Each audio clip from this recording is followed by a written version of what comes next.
another Business Uncensored. That's where we say fuck your feelings and talk about business the way people talk about it. The whole theory of the show is over my lifetime, I don't have the linear path to the success in corporate America that I've lived in. I've been a lot of different things, including a bartender, a waiter, a truck driver, a factory worker, but I got sucked into marketing. I loved marketing. So over the last 12 to 13 years, I've done nothing but focus on marketing, podcast, and production, and got to where I'm at.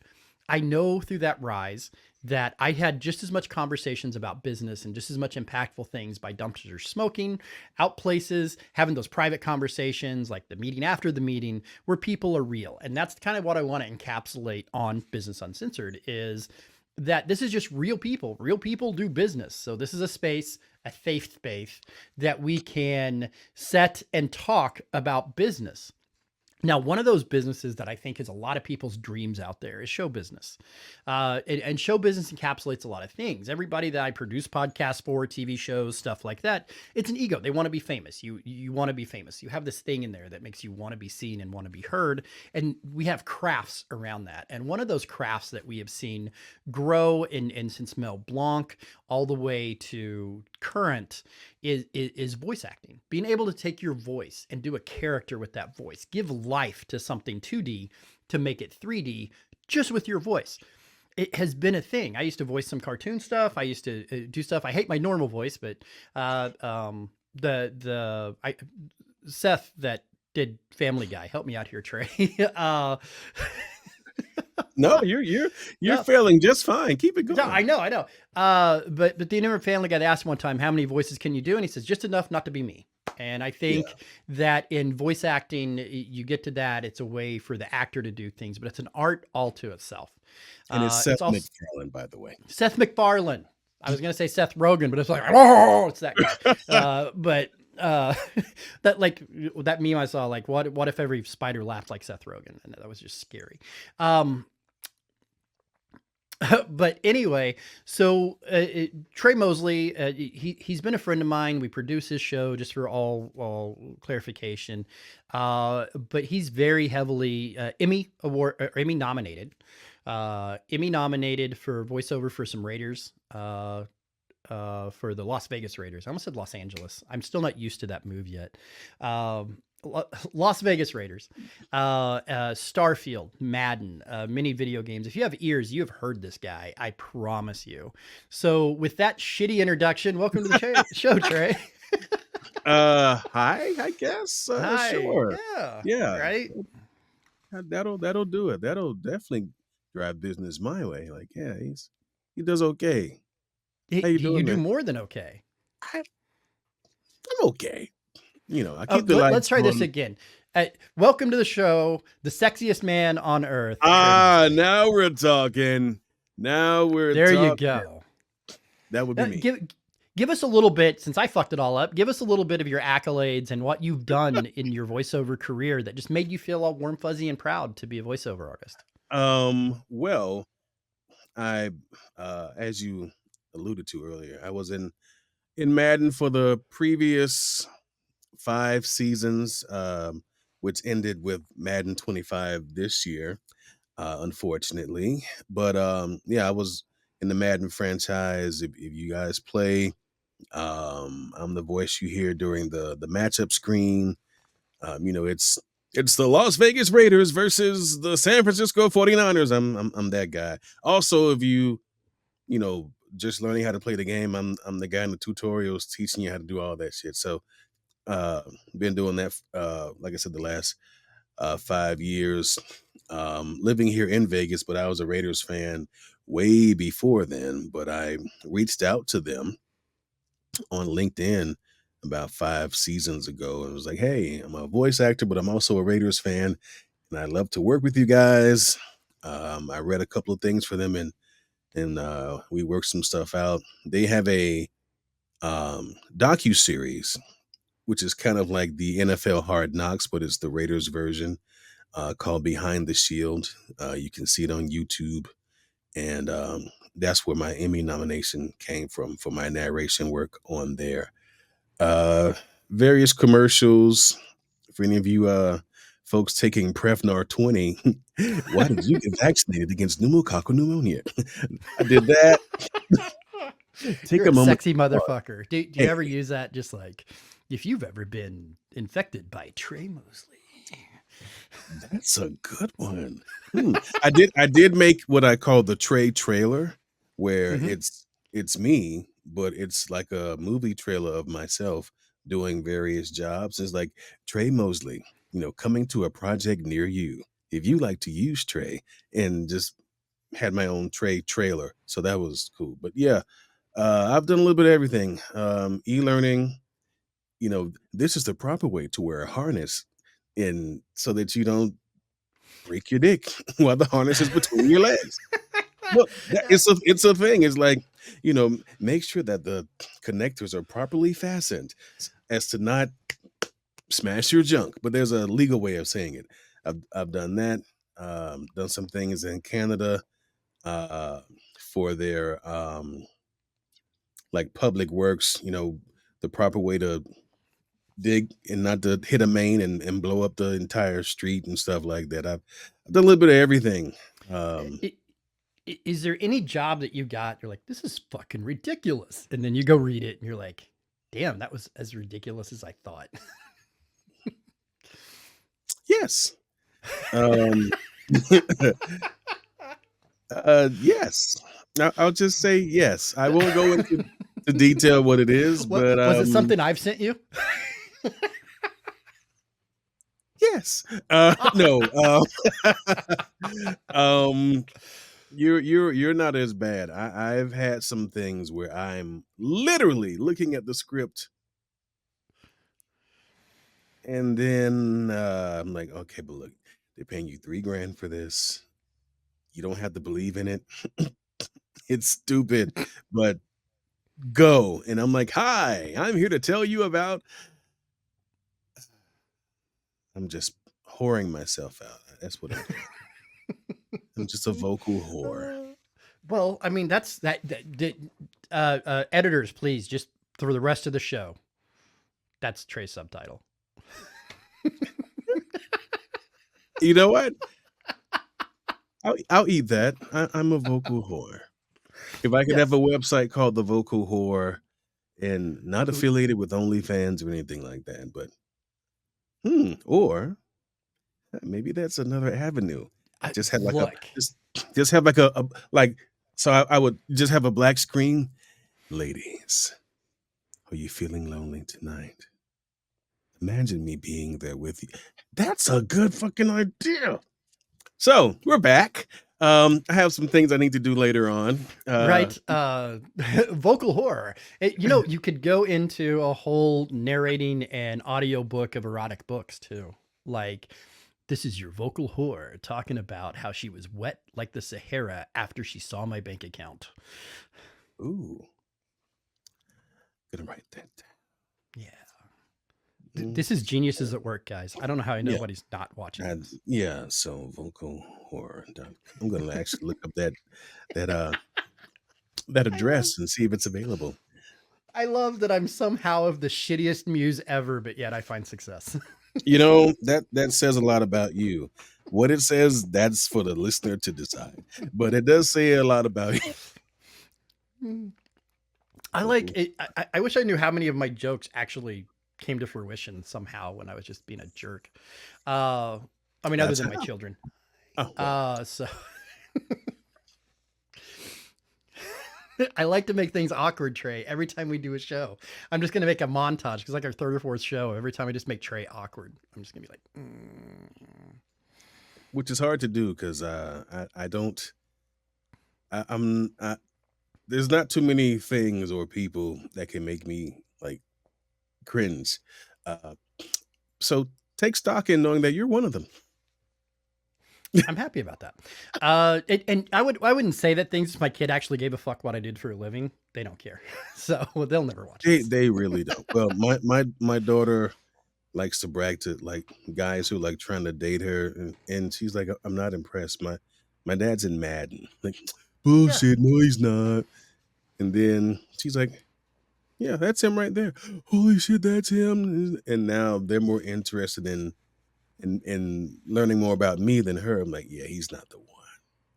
So, So to get a little back on track for a business interview, which is probably oh not going to yeah, work that's at what it's all. about. Yeah. Right? Yes. Hi. That Hey, so you've had some big jobs in your life. You've had the Raiders, the Madden, Starfield. We'll get into video games here in a little bit. Success is never linear. So when you have like, oh, I'm going to go read a Madden script, and now I'm going to go read the side effects of some medicine script, that yes. whatever. Is it humbling to go through that? Like you get to feel high for a moment on I'm in a national video game, blah blah blah. No, now I'm going to read in a local TV thing. Is there some? Do you have like different consequences in your brain for I'm going to put all of it into this, and then you're like, oh, hi KY3. No, you know what though? I enjoy the fact that for as many glamorous types of VO that I'm not uh so, you know, snooty to where I can and it's happened. I've had days where I've done Madden for a couple hours, and right after that I'm doing tonight at 6 on WCNC, doing some stuff for a Yeah. local news station. And then the next thing is, so in this scenario, Timmy falls from the tree and breaks his arm. Do we, how do we set the bone in place and wait for the, paramedics to arrive? So it runs the gamut of different types of VO work. I'm just glad that I'm in a space where, because I do know people who they will look down at, I'm not doing e-learning, or I'm not doing a PSA. I'm like, but why not? Why are you so against it? Work begets work.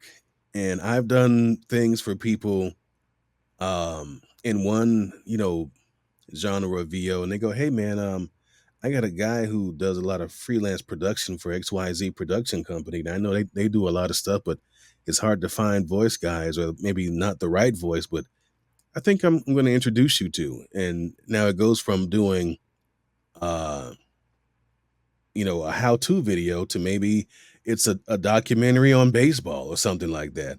And that may have come from doing the e-learning, or, you know, calling 611 to make sure that you don't, dig into that fault and hit a gas main or something. So I always look at it as work begets work.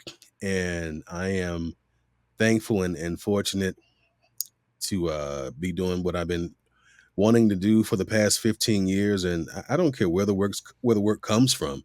Um, and there are times where you will get a job and it may not fit within your morality or religion, or just something that just doesn't make you feel good. I don't give a fuck how much you're paying me. If I don't feel good about it,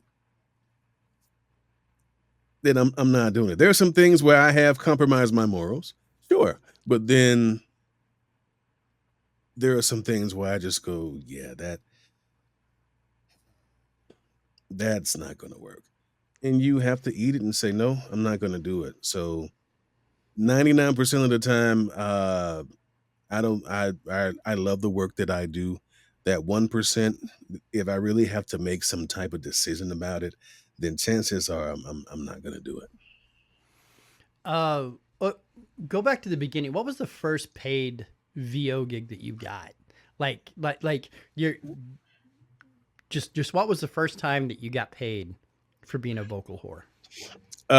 First time I got paid being a vocal whore, I got paid $250, maybe $150 to do a PSA, which is a public service announcement, to say no to drugs. Ironically, in Spanish, because I do read Spanish pretty good. In Colombia, of all places. Colombia. They don't have drug problems there. What are you talking about? Well, apparently this was some type of nonprofit organization, and they were attempting to have some type of campaign to tell young kids. And I just remember the first line was like, oye, amigo, which is "Hey friend," and then they went into this whole thing about, you're too young to be doing that type of stuff. Because I don't remember it in Spanish, but you're too young to be out here doing drugs. Find other things to do. Play sports, do this, do that. And I had to read it, in the Spanish script, and the guy was like, "How do you read Spanish so well?" I said, "Well, I grew up in Miami, and I had a lot of friends that were Cuban or Puerto Rican or Dominican. And as a kid, I was always a mimic. I would listen to someone, and within 5 to 10 minutes, I would slip into that accent and not trying to, be a dick and uh, make fun of them, but I just thought it was interesting to hear different accents. So when my Spanish friends would start talking, and then it's like, we're gonna go to my mommy's house because she's making arroz con pollo. And I'm like, ooh, I like some arroz con pollo. And they're like, you speak Spanish? I'm like, no. Well, you say it like we say it. I'm like, say what? You said arroz con pollo. And the way you roll your R, I'm like, roll my R? And now I'm like, oh shit, I guess I did do that. But I had no idea why or how it happened, but it did. And then I remember as a kid, I just had this conversation literally yesterday because my wife is in school learning Spanish. And I told her when I was in the 5th grade, we had a 6-week long summer camp, and you could only speak Spanish. And it was called either La Immersion del Español, which is the Spanish immersion. And we spoke English the first day because they explained to us, while you're here, you're going to learn so and so and so and so and so. And the following days, you'll be speaking nothing but Spanish. And even if you said it wrong, they would correct you on how to say it. So then you'd know how to say it from that point on. So it was like, all right, it was like a training camp. You have to learn the plays in order to make the play work. If you drop the ball, you got to go and do the play again till you catch it. It was the same thing. And I remember coming back from lunch, and when you're a kid, you drink sodas and juice and sodas and juice. And I really had to pee. And I'm like, and I raised my hand, and she's like, Senor Mosley. I'm like, I need to go to the bathroom. And she went, no. I'm like, I really gotta go. And she looked at me in Espanol. I'm like, fuck, I gotta remember how to say this in Spanish. Yo necesito el baño, por favor. She's like, okay. And I hauled ass and peed the pee of life. And it really conditioned you to pay attention and focus on it. Now, since then, we're talking 40 years from being at that class. My Spanish isn't as good as it could and should be, but when I'm around someone that's speaking it, if I sit there a good 10 minutes and I'm listening in, the muscle memory will kick back in, and all of a sudden I can join in the conversation. But to just like right off the bat, no, it takes a minute. So I've struggled with Spanish. I go to Puerto Rico often, and I used to live in Laredo, and I did a really good job while I was involved in it, but 6 7 years removed from using it on a daily basis, I just remember enough to get shot. That's really all I remember. Like chinga de culo, chinga de oh, then madre. yeah, you Yeah. No, looking at. like for some reason, I'm a 14-year-old fucking boy that remembers those phrases, but I can't say, hey, can you hand me some water, or can I get fries with that? I don't know how to say that in Spanish anymore, but I can insult someone to the deepest level. So you were basically, as we used to say, you cruising for a bruising. Yes. Yes. How So that worked get out. like yeah. So do you don't really do any more voiceover work in Spanish anymore though, do you? No, and the reason is, at the time, and we're talking 15 years ago, I was just trying to get my feet wet, and I knew that it was something I could do. But as I got further into the business, um, I stopped going out for things that um, were not authentic. And in the past, I would say 10 years or so, there's really been this push for authenticity in voiceover. If you're a Spanish speaking voice actor, I would rather send the audition to you and say, "Hey, I got a buddy who speaks, you know, Spanish, who's actually from Spain. Now, what type of Spanish do you want? Do you want Puerto Rican? Because one thing I learned regionally, Spanish is spoken differently depending on Hmm. where you're from. And I'm like, do you want something that's more uh, Mexican, Dominican? And a lot of people didn't know that with Spanish, there are different dialects that come into it. So now, if I see something that's asking for uh, Hispanic or Latin or Latinx, what have you, I will pass it along to someone who I know is from that culture, is from that descent, and give them the opportunity.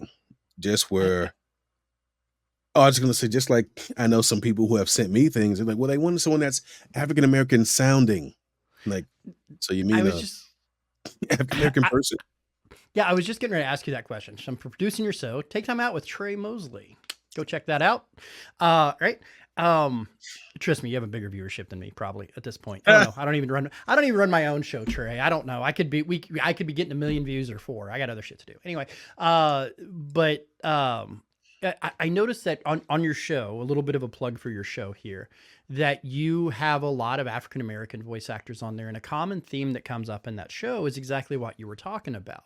Is that back in the day, we're talking not that long ago, that it was the name, not really the talent. And if you could get Hank Azaria to come do a black person, then you would hire Hank Azaria to do it because it was more about the name, not the culture. And Yep. since then, like I don't think Apu's even on The Simpsons anymore, and they've done a lot of that going out. But coming up through this business, how much of that did you actually see that you, as an African American gentleman, would lose roles out to people that were look like me, and but I just had a bigger name, or I was cheaper, or whatever, and it didn't really matter about the authenticity. I'll put it to you like this: at one point, African American voice actors were advised to not have headshots, to not put their pictures up on their websites, to not even in their bios and resumes to mention that they were African American because there was and still is a you know collective of people who they want our sound, but they don't want us. And for years, I did not put pictures of myself on my website or on my bio. Um, but then I also had to come to grips with if I have to do that to get me work, then I don't want to work with those people. What? Why? Let me ask you a follow up. Why do you think that was? Why do you think that that there was that disconnect that let's hire white guys to play black guys when there's plenty of African Americans wanting to work, like wanting to do that? So why do you think there was that discrimination or that disconnect? Well, there's still people out here who feel we are not good enough for anything. We're not intelligent enough to speak with a certain pronunciation, with a certain enunciation, with certain diction. They only view us as what's portrayed in media. Um, and by media, I mean like bad media. So, for example, if you're a person that grew up in the 60s and 70s and all you saw was, you know, us being portrayed as pimps or the local badass dude on the corner, then that trickles down generations later.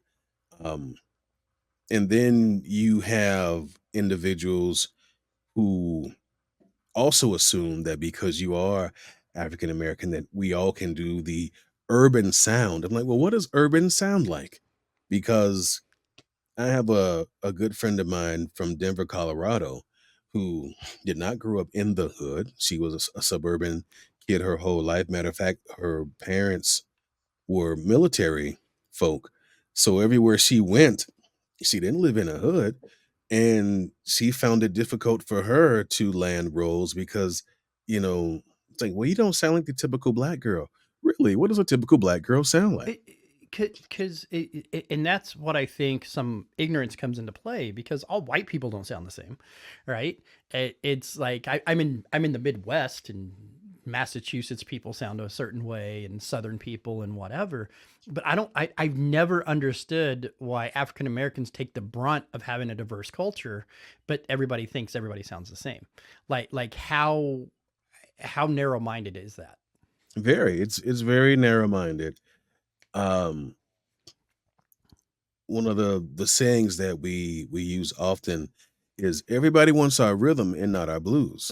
And what that means is you look at the trends that have happened in the past 30, 40 years. I'll give you a perfect example. Breakdancing is an Olympic sport. And it was very bad this year. Oh, that when you But said that, I was like, yeah, because some yeah, white girl and from I Australia use got all the headlines. Yeah. right. You were the worst dancer there, and you're profiting off of it more than anybody than the fucking medal winners. Right. So that in itself, breakdancing was created in New York. As a matter of fact, I did a documentary called Breaking Beyond, and it talked about how breakdancing began and how it's now this global phenomenon. You got breakdancers in Japan, Brazil, um, Lithuania, Russia, and you're thinking again, it's cool to see other cultures embrace it, but no one says, "Well, let's go back to where it all began and talk to the people who began the breakdancing culture." But you'll go and talk to everybody else. So that's the whole thing about having our rhythm and not our blues. You look at any category of media in music, the Everly Brothers had a soulful sound. Um, you think about and I can't think of his name right now, but he had sung, "What you won't do for the love."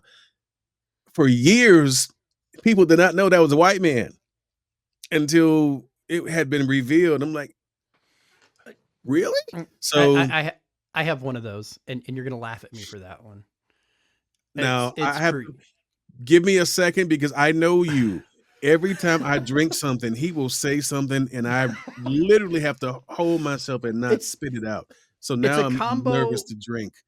It's a combo of two real talents that I developed in my life. One, being a comedian, saying funny shit, and two, being a waiter, knowing exactly when somebody takes a bite or a drink to ask them a question.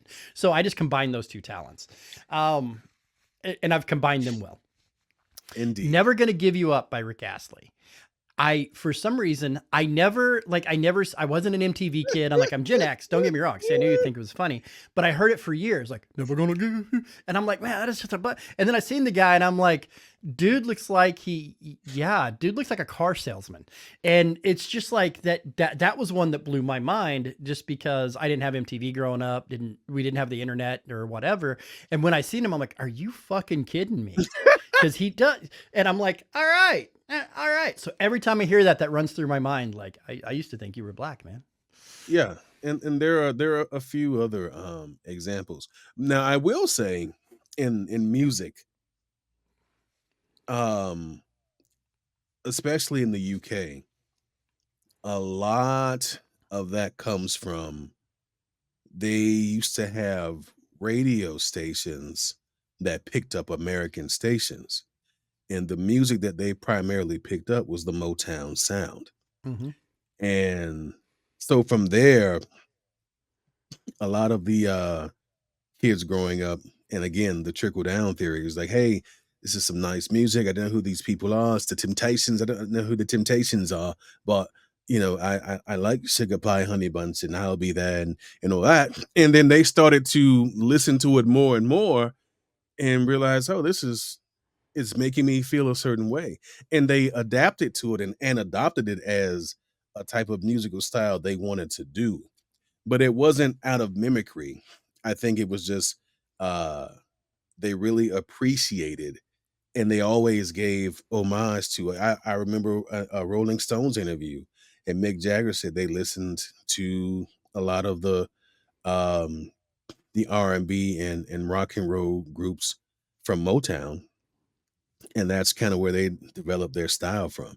That's different because at least you're understanding and saying, okay, these people are doing something that I like, and I want to do what they're doing, but not to mimic them, but I'm someone who appreciates what they're doing.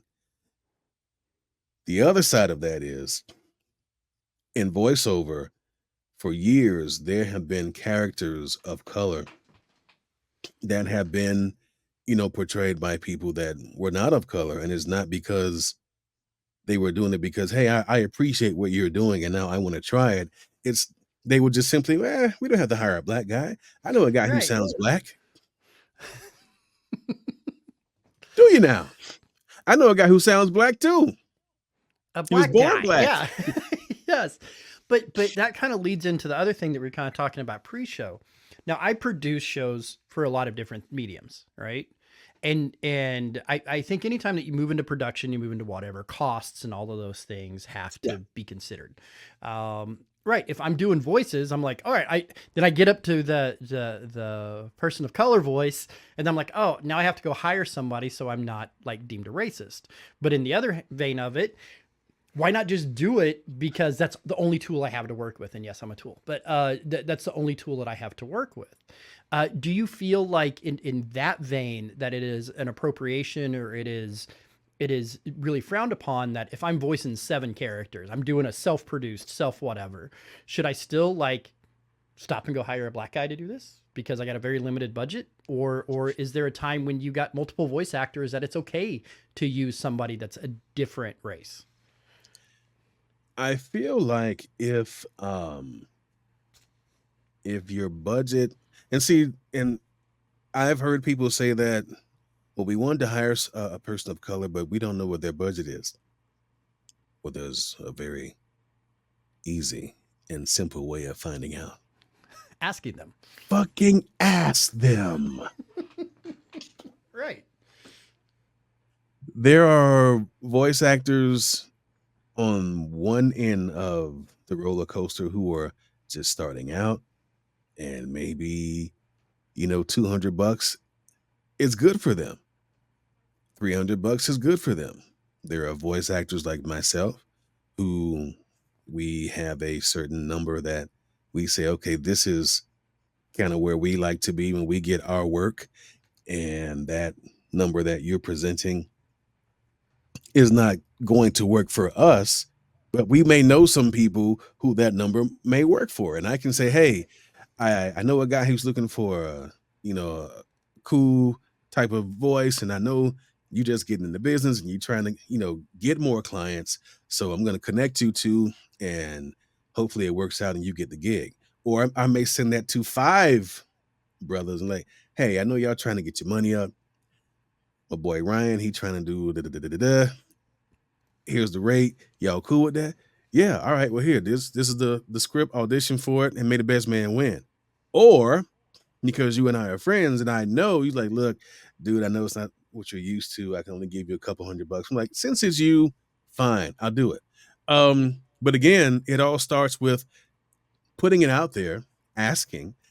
We have an entire database, and I know a lot of folks don't know this, but um, there's African American voice actors database, which is we're currently it's under construction because we're revamping some of the thingy, to make it more interactive. So we're revamping, but a good friend of mine, Brian Howard, was the innovator behind this because during the pandemic, and this is what fueled it, a lot of uh, content creators, a lot of creative directors, a lot of production companies. They wanted to be inclusive. DEI was a big thing. So he came up with the idea, if you're wanting to now have authentic voices of color, well, here's a whole database full of them.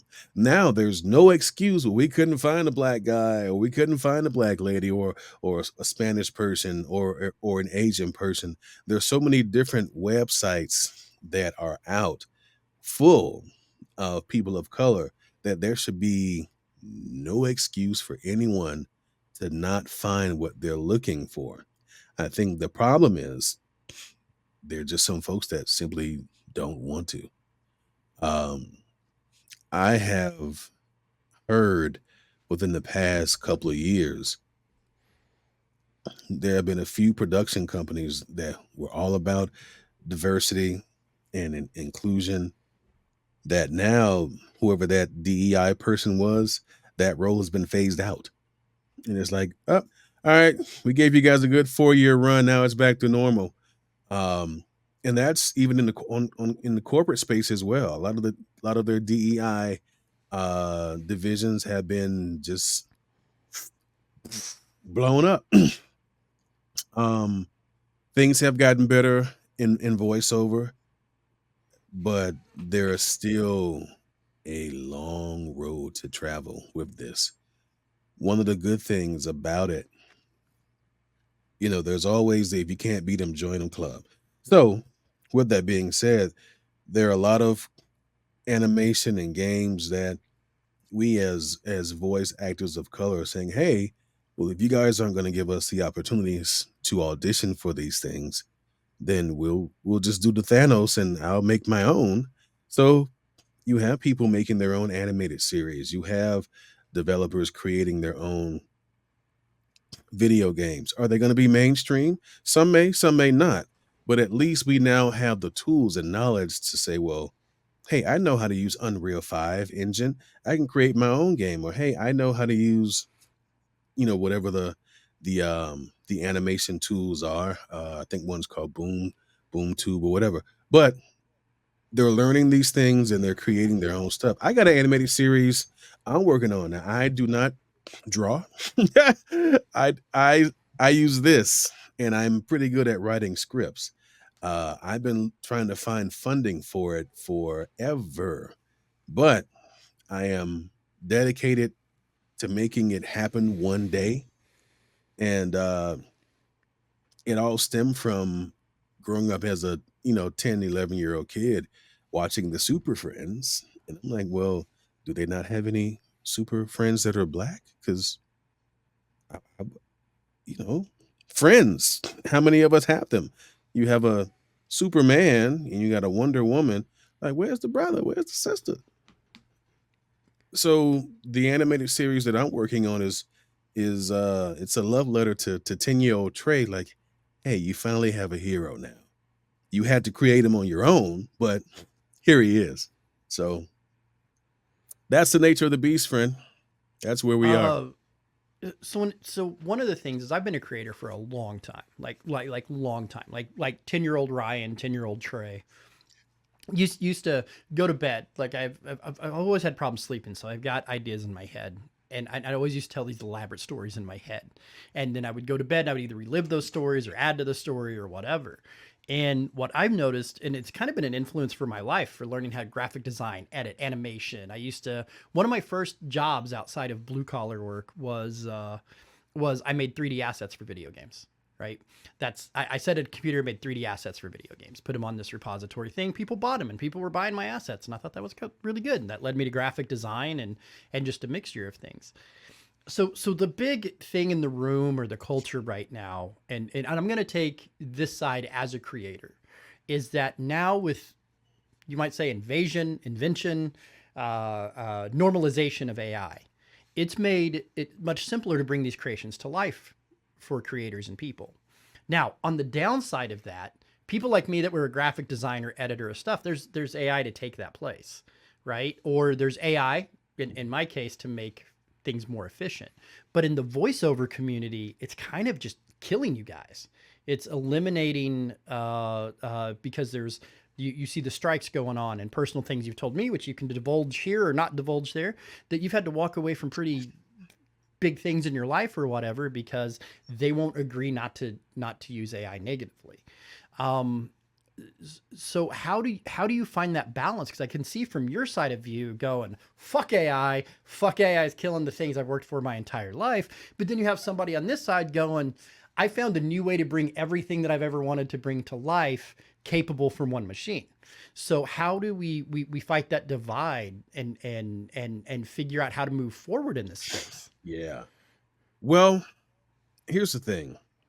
I've been approached by a few um, AI companies, and they want to use my voice to train uh, AI for video games or whatever. Thing is, and I know they have shitloads of money because they've been Mm-hmm. offering people ridiculous offers, and some have even taken them. The thing is, if I agree and say, okay, let's say, for example, there's this new hot kick ass video game, and they go, hey, we want you to be the voice of the big boss, the big badass dude who's, sinister and he just doesn't give a shit about nothing. I'm like, all right, cool. And then I do this role, and let's say the game becomes a hit. So big badass video game one, and then they do a sequel, and then they do a trilogy, and now it's a whole series. Uh, but let's say something happens to where I'm like, well, I've been kind of doing this now for about 3 or 4 years, and I don't want to get pigeonholed as this type of voice. I think I'm going to walk away. But they're like, man, but no one does it like you. I'm like, yeah, I get it, but that's not really my thing. As a company that may use AI, if they say, well, what if we compensate you to replicate your voice to use in the game? Here's the thing: the amount that they want to pay to replicate your voice, um, it's not beneficial to the actor because if they say, we'll pay you $1,500 for us to use your voice in this next game,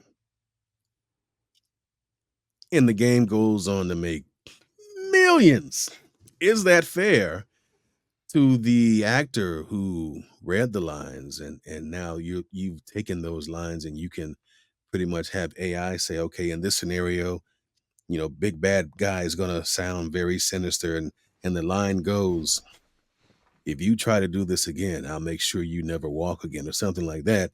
And then you punch it into Mr. AI, and then he, replicates it, and it sounds like me. And it's like, all right, we got what we need. And all I got was 1,500 for it.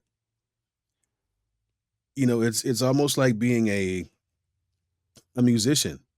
If you're a co-writer on a song, and then that song goes and becomes a hit, and it makes millions, and you only get a small percentage because the other person that wrote it, well, I wrote more of the lyrics than you did. Okay, well then here's a fair split. If you wrote 60%, you get 60, I get 40. But the difference is in AI with voiceover, we get peanuts, like literally peanuts. I was offered there's a company, won't say their name, but they was like, yeah, we'll give you $1,500 per character. But then you think about the hours of lines that you are reading, and you're only getting paid $1,500 per character. Uh, to put in perspective, the late James Earl Jones, he negotiated a deal to where his AI version of himself as Darth Vader will live on forever. But they're compensating his estate like this very big six-figure deal to do so.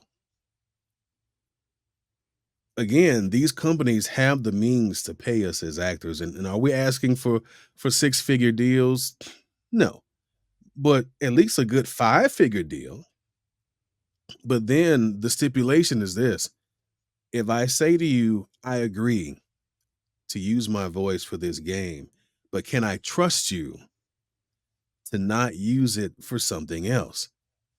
There's a organization called NAVA, the National Association of Voice Actors. They created a template that we send out to producers that basically say, listen, if we agree to this uh, stipulation, we just ask that you sign this. And it basically says we will only use your voice for the work that you're being paid, or we agree to not replicate your voice for any works in the future. And there's so many companies who are not signing the waiver. And it just speaks to um I don't want to well, yes I will. It speaks to greed because you Mhm. want to make more money using the voice actors, but you don't want to compensate them enough. If a company came Yeah. to me now and said, "All right, we have a national campaign uh for Butterfinger chocolate. And because it's so smooth, rich, and creamy, we want a smooth, rich, and creamy voice. And we've chosen you to be that voice. Now, here's the thing: we'll do one session with you for 3 hours, and then the campaign is going to run for the next 2 years. But you don't have to come in the studio. We'll just replicate your voice. If they said, we'll give you a contract for $200,000 for this 3 year or 2 year campaign, and we promise that will only replicate your voice for the commercials. I mean, that's something at least to consider because, Mhm. and then my question is, okay, well, here's this waiver. Do you agree to sign the waiver? Sure, we'll sign the waiver and we won't replicate your voice at all unless it's for the commercials.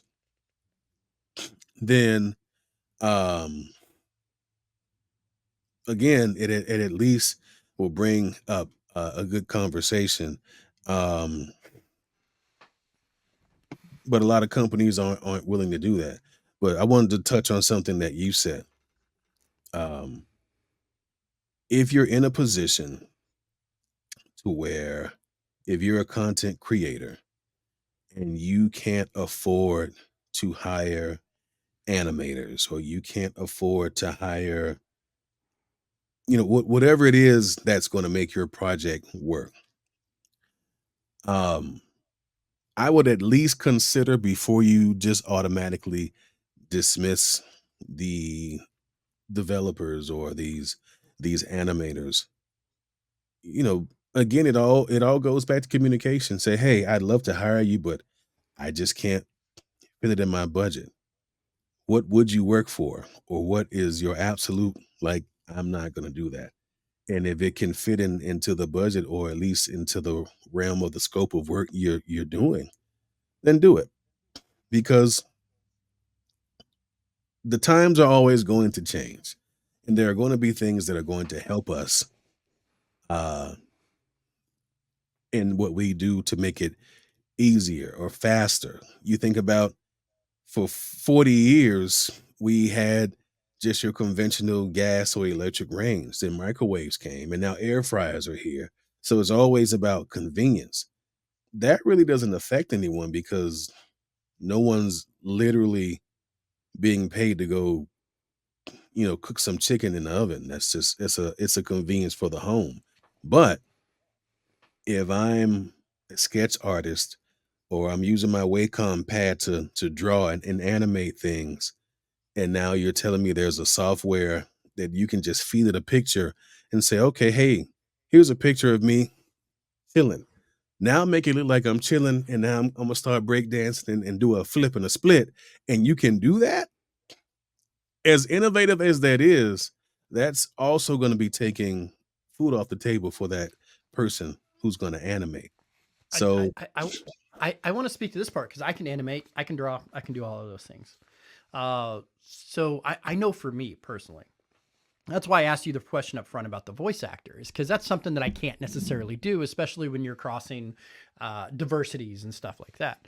But as someone that's made 3D video game animations, uses Blender and Unity and stuff all the time and stuff like that, I'm doing this history show. And in this history show, there's big chunks of where you don't have documentation on the history or it's written words. So you've got to come up with something to put in that show. So I've started using AI. I sketch one picture. I find the style I want. I draw one picture and then I feed it to the AI and then I type out what I want and it spits me out whatever I want in that style. So all graphics and all characters match. Like, boom. I went from, it took me 8 to 10 hours to edit one 5-minute section of a video down to I can do 4 sections in that amount of time.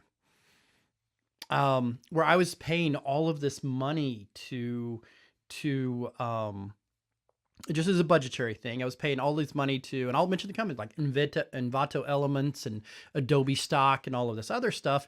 There's, and I'm not gonna mention any of the names of these other programs, but there's AI programs that I can type what style of music I want, and it'll spit me that music out in 30 seconds.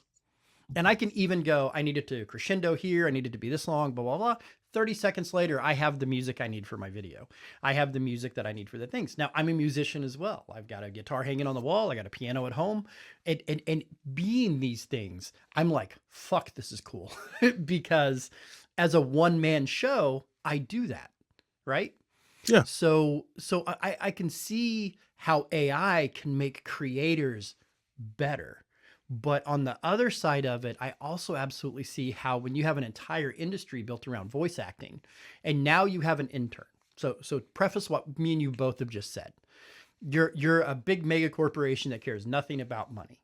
And you're producing something that costs $1 million a year to produce. You can take $250,000 out of that budget, put $200,000 back in your pocket, pay a college intern $50,000 and give them a nice MacBook with a laundry list of programs. And now for that $50,000, you're producing something similar to what cost $250,000 before.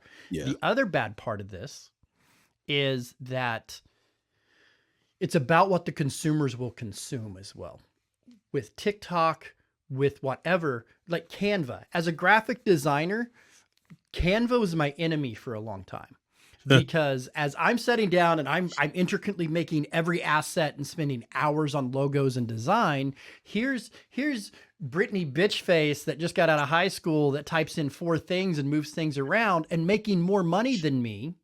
And it makes me a little jealous. It makes me a little mad. Now I use Canva all the time because why the fuck should I spend all this time doing this when I can just go into Canva and make the same thing for less time and money? So I really see some benefits here to AI. So my question leading to you then is, how does your industry survive this? And what it realistically, not optimistically, but realistically, what does it look like in 5 and 10 years? I think within the next decade, there's going to be, it's probably going to be 50-50. I'm hoping that the, like SAG-AFTRA and other unions around the world continue the dialogue with these companies. And I'm hoping that the companies start putting protocols in place to where they want to work with us and they fairly compensate. It's one of those things where there've been some commercials that have aired already, and you can tell that even the actors on screen are AI. That's a scary program, and I know which Yeah. one to use. The thing about it is, I've had people that have looked at it, and not just voice actors, but on-screen actors, and they're like, yeah, it doesn't, when you look at it, I don't feel anything when I see it. And I think until excuse me, AI is going to be adaptive. It'll learn how to sigh. It'll learn how to be emotional and cry. It'll learn those things. but I still feel that nothing can replace real, authentic human emotion.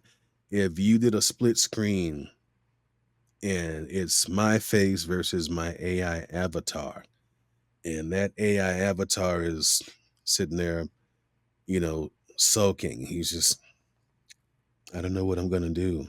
And it sounds like me and it's mouthing the way I would, but then you hear me say it and it's like, man, I don't know what I'm going to. And that's the thing. Humans, when we speak, especially we ad lib, we improv, and they'll teach that as well. But I don't feel that it's going to necessarily wipe us out because the human element is still important. You know, for AI to be as innovative as it is, there's still someone behind the scenes that has to make that happen. So if you're going to start using AI for various projects, that otherwise a natural human voice actor would have done, um, any technology is not perfect. How many times we've been on StreamYard and just having conversation, all of a sudden it freezes and you got to reboot the computer and start Mhm. over. So technology, I don't think there's any technology that's 100% foolproof. And think about when the whole Y2K thing and people were losing their shit because it's like, what do you mean it's not gonna what you know? And I remember I was working in IT then and having to go and do a whole bunch of stuff because we didn't know what the technology was going to do.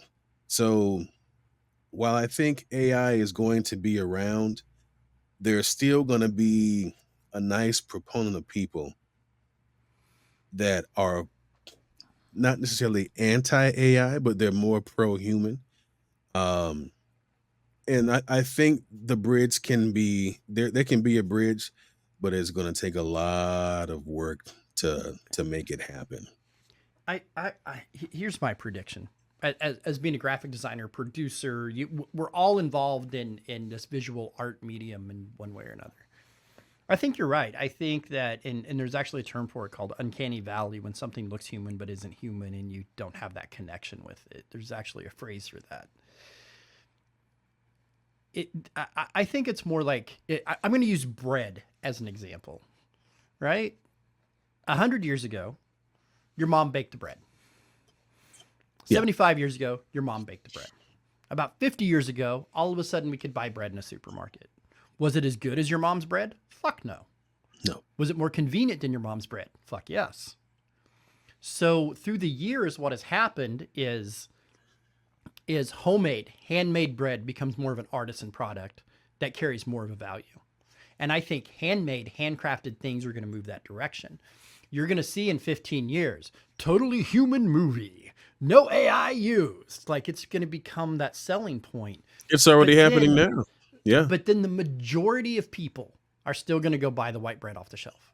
And unfortunately, I think that's going to happen. And even in my career, in what I do, the other point that I want to make is when people wanted to bring robots and technology in, and it was going to put a lot of blue collar workers out of business.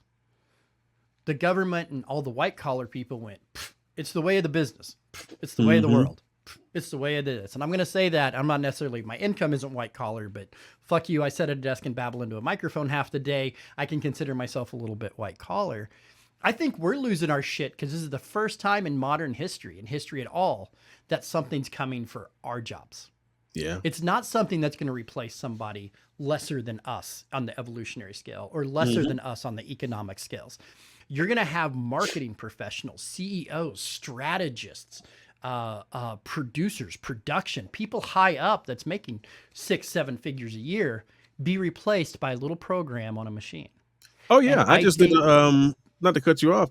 I just did a VO talking about meet your new financial analyst. And it was some type of Yeah. AI financial analyst. So you think about these guys that are making millions as a financial analyst. Yes. Now you can just hit a button. They're like, oh, Well, so it's been proven time and time again. ChatGPT, OpenAI, we can mention that one mhm. because that one's just really, really wide and well known. Yeah. Does better at diagnosing people's issues than doctors do, than human doctors. You know why? Because that doctor got in a fight with his wife that morning. That doctor's burnt out. That doctor's tired. That doctor's an alcoholic. That doctor's old and has a bias and doesn't read any medical journals, blah, blah, blah. But AI only takes science. And we all know medicine is science and only focuses on science. It doesn't have moods. It doesn't have whatever. So interpreting data, it's way better. So when you're talking financial analysis, it can look at the stock markets. It can predict a million times better than a human being can. Yeah. And it's coming for white collar jobs. And my point to that is you may see a slowdown in it. Like nobody, maybe I'm a little old or young for this, and I don't get to say that much anymore, is that when robotics was coming in, like the unions kind of raised, but the government was like, sure, bring robotics in. Who cares? It's whatever. But now you're seeing government with AI going, wait. Let's get some legislation that slows this shit down because it is coming for the money. It is coming for those jobs. You know, I don't think it's going to happen in my lifetime, but mainly because of the way I treat my body, not my age. But Oh, well, there's that.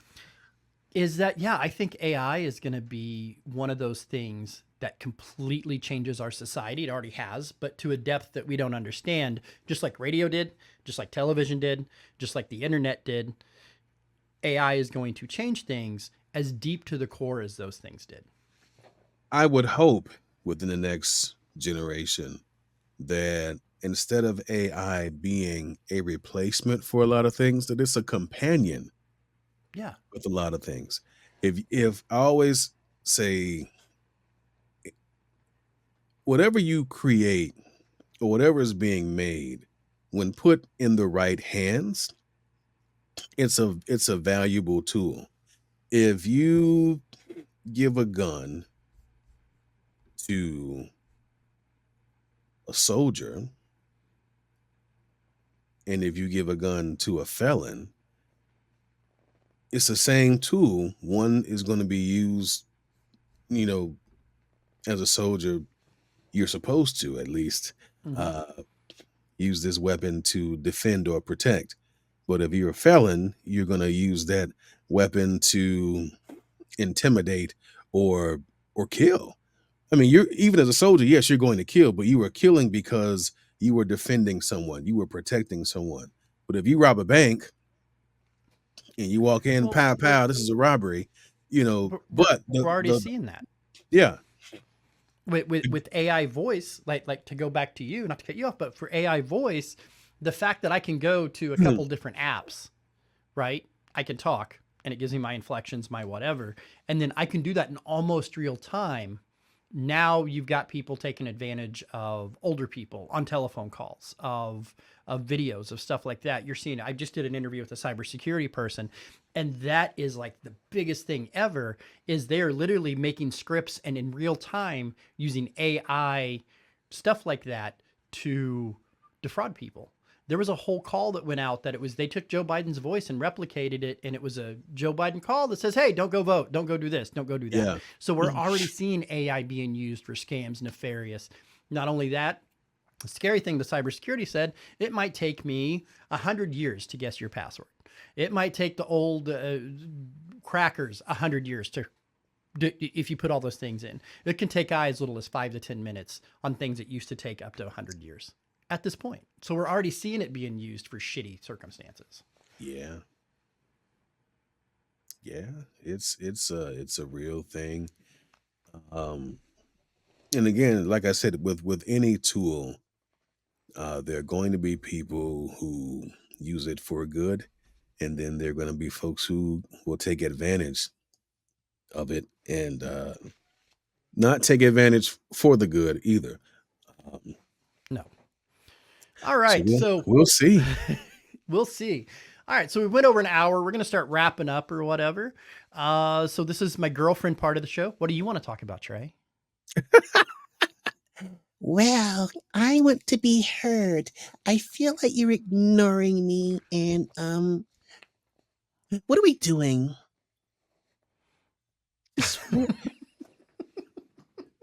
Uh, And well, that's the end of the relationship. See, yeah. yes. He dumped me. I can't believe it. What an Right. asshole. Well, you shouldn't. Your sister shouldn't be hotter. That's all I gotta say. Oh wow. What do I want to talk about? Well, I don't know. You know what? Since you did invite a voice actor on your show, uh, Yes. I would like to talk about my project, my animation project. Yes. Let's It's talk very about it. all right. What would you like to know, Ryan? Well, I have actually one of the few people that's seen this because I was trying to help you secure some funding at some point, Yes.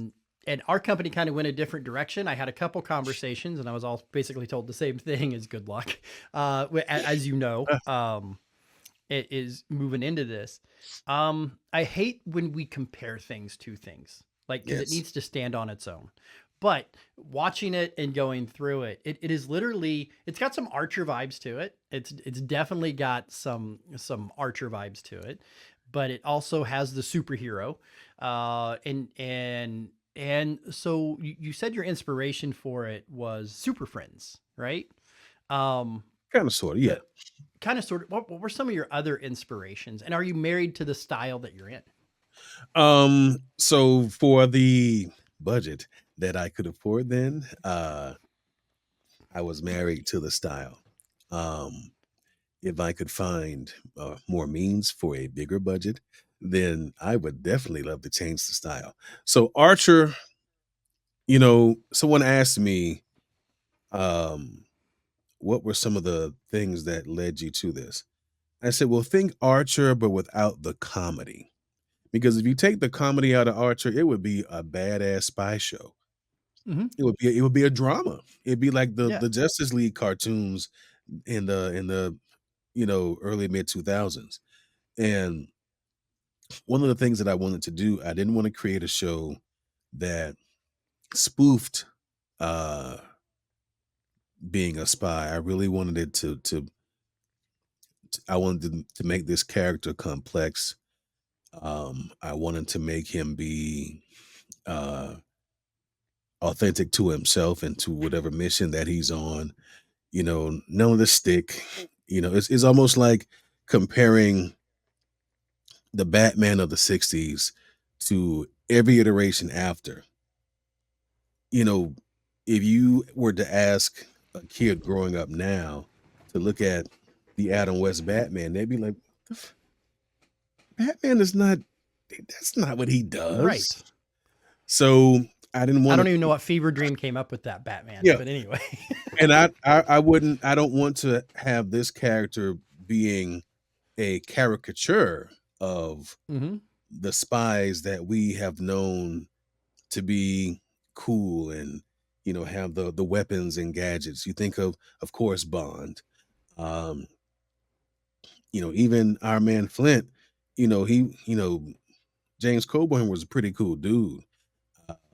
But then the other side of that is uh Agent 99 and Agent 66. I can't think of the name of the show, but I know the characters. Get Smart. So Get Smart it was a spoof Hmm. of you know Bond and all of those guys. So that I totally was like, no, we're not spoofing. I want this to have good storylines, hopefully memorable characters, and I want to put this guy under the microscope a little bit, because one thing I like about the more recent Bond films is that they kind of look back at what made Bond Bond, or what got him to where he was to become this person. And that's what I want to do with this character. You're going to, when you first meet him, he's already the badass that he is. But as the show progresses, hopefully, any funders out there, let's talk, you'll have the opportunity to see what got him to be where he is. Just like on my podcast, another segue. I talk to voice actors, and most people know who they are because of the projects that they've done recently. I like to Mhm. talk about the before, what led them to the path of being a voice actor. And that's kind of what I want to do with this animated series. Yes, you'll see the action, you'll see drama, but the subplot is, you know, what is it all for? What are you doing this for? Because you'll learn in time that there are other pieces of the puzzle. And then because I already have like a finale and everything, like that's when you get to that reveal, it's like, wow. So I think that whoever or whomever or a whole bunch of who's decide that they would like to fuel into this project because right now we just want to get the pilot done. If we can get the pilot done and have people put eyes on the pilot and have it fully animated and let that story be told, I think from there we can garner the interest that we want to say, okay, I think this is a compelling enough animated series. I don't want it to be called a cartoon. I want it to really embody and embrace what an animated series is. Because if you think about a television series, especially a drama, yes, there going to be times where there'll be comedic elements, but for 99% of the time, it's it's a drama. It's telling a story that's uh it's either going to end well or it's going to end horribly, and you just have to stay tuned to see where it goes. So, Well, I always ask people when we wrap up, what other than this and finding funding for this, what is next? What is on the horizon? What's the next big thing for Mr. Tre Mosley?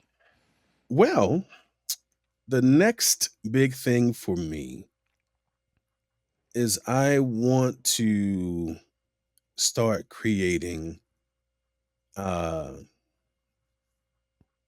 more opportunities to tell stories. So, creating more cartoons. Um some that are kid friendly, some that are more action oriented. Uh because I feel that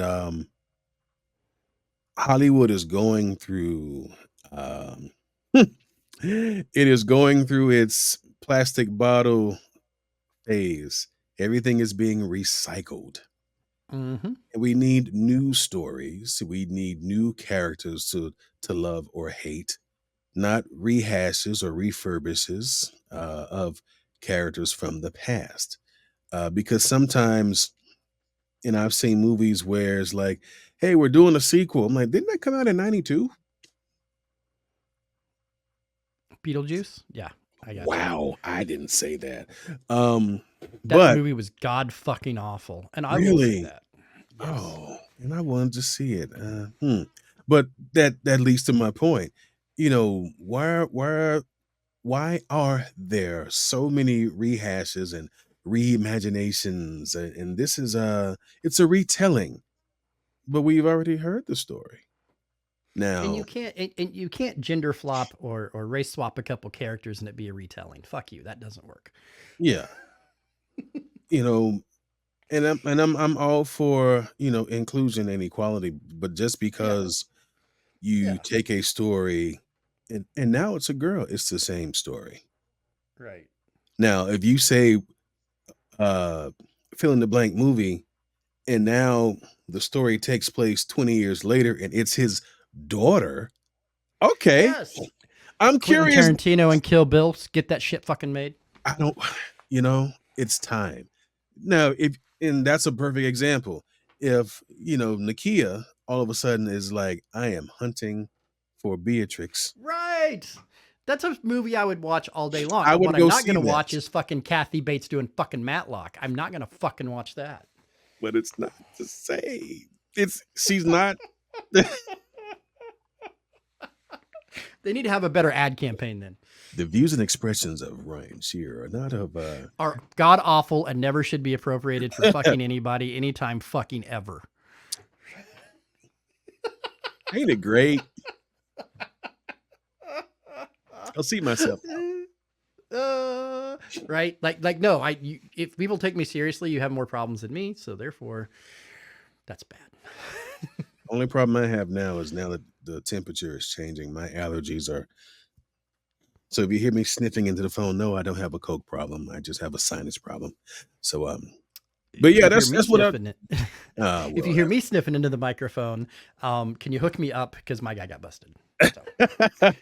but yeah, that's what I want to do, man. I want to. I want to create. I can't even be serious with this guy. Hey, most of the show I laid back and let you be Trey. But you know. Yeah, I just want to create more stories and just have fun in the process, man. This is a great medium that I'm a part of where I get to lend my voice to some really cool projects. And now that I am in this arena, I want to now take my ideas and bring them to life as well. So I think that's the next leap for me is um, more media production on the other side where I get to create and I get to hire different voices to act and play and make my productions come to life, and then also still continue to do my podcasts. I love podcasting. It gives me an opportunity to either talk to people I already know or get a chance to meet folks from my industry and learn things about them that like I didn't know that. So the podcast is doing well, and I always said I wanted to get into this not to get a million hits. If that happens, it's cool, but I just look at it as two people having a conversation. um Yeah, you know there was one part of one of your podcasts that I felt that we could have made that go viral, but I didn't because I don't want you caught in the shitstorm. It's when the old Optimus Prime was shitting on the new Optimus Prime. I really just wanted to cut that out and fucking shove it everywhere. yeah, and that happens in my It industry does. where the legacy voice is no longer uh a part of the legacy. Like, Yeah. sorry. We probably could have got that, but I didn't want you caught in the shit. I want you to go. I want you to move out for something positive. But Oh, look that at was. you. But yeah, I was listening to that going, man, this will make some weeb incel nerd boys just fucking fight for the rest of their lives. Oh yeah. And I really just wanted to take that clip and shove it out everywhere. But I'm like, nah, I want to do something positive. There is good in you. No, there's not. No, Hurt there's your not. feelings, Father. I feel the good in you. Well, take your fingers out of me then, because.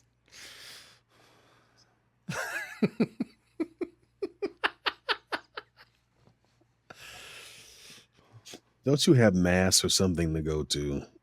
And if you don't, Not really. you Not should. really. You really should. Well, on that note, we're going to bring the show to a close because I never like to begin or end things logically or in any sort of order. So, Trey, give your plugs, man. Tell us how to find you, reach you, get a hold of you. Tre Mosley VO on all of your favorite platforms. LinkedIn is just my name, Tre Mosley.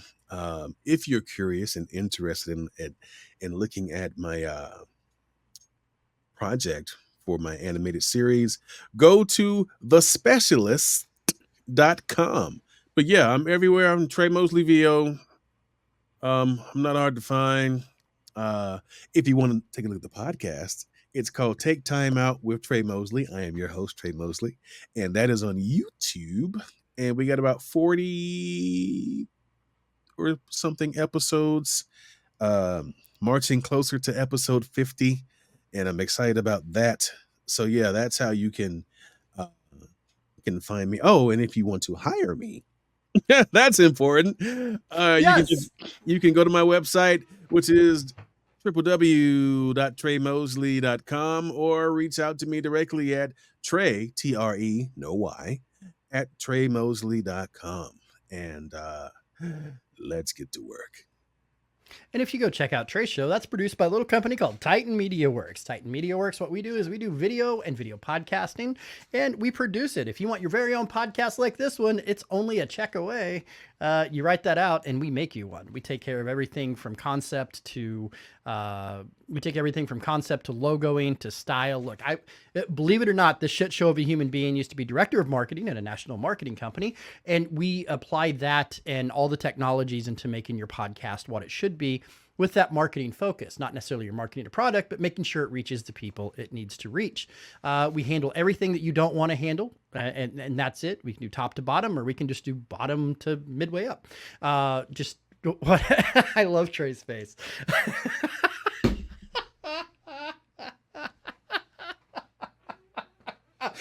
TitanMediaWorks.com. Works with an X, because if you go works with a K, it's a gay porn site. And you may want to also preface it's TITAN and not Titan, TIGHTEN,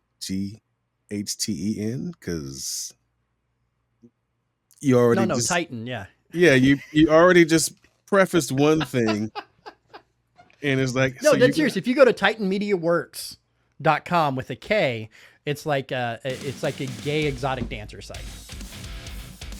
And that's why we had to use the X. Yeah. All right. So if you found us by looking for gay exotic dancers, sorry, hi. But if you've actually found us by using the X and finding us, let us help produce your podcast. From top to bottom, apparently. or from bottom to midway up. And that's why it's Titan and not Titan. Yeah. Oh, boy. All right. Bye, people.